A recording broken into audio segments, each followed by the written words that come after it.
صلی اللہ رسول الکریم اما بعد۔ میرے بھائی اور دوستو، زندگی میں ہمیں جو دکھ پہنچتے ہیں، تکلیف پہنچتی ہے، یقیناً اس کے پیچھے یہ دکھ اور تکلیف کو اگر ہم کامیابی میں تبدیل کرنا چاہیں تو ہو سکتی ہے۔ اس کے لیے مثبت ذہن ہونا ضروری ہے، تعمیری سوچ ہونا ضروری ہے۔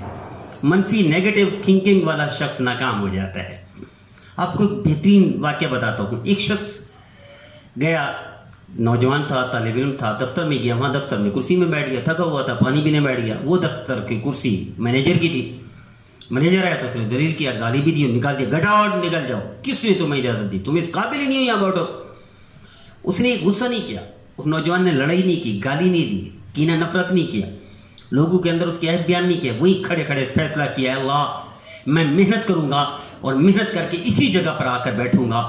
ٹھیک 12 سے 13 سال بعد اسی جگہ پر وہ شخص، وہی بچہ جس کو ذلیل کر کے نکالا گیا تھا، اس چونکہ چیلنج سمجھا، منفی نیگیٹو نہیں لیا، گالی لڑائی کا حصہ نہیں بنایا، اس کو مثبت تعمیری سوچ کے تحت لیا، محنت کی، ڈپلومہ کیا اور وہی مینیجر بن کے اسی کرسی پر بیٹھا اور وہ فیصلے کرنے لگ گیا۔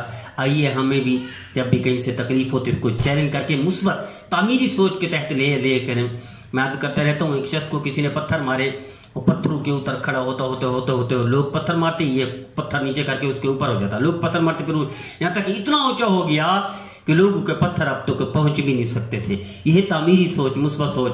آئیے ہم ایسے بن جائیں، لوگ گالیاں دیں، دکھ دیں، تکلیف دیں، غصہ کریں، غیبت کریں، نفرت کریں، ہم اس کو مثبت سوچ میں تعمیری سوچ کے تحت لیں۔ یہی کامیابی کا زینہ اور یہی کامیابی کی سیڑھی بنتی ہے مثبت ذہن والے کے لیے۔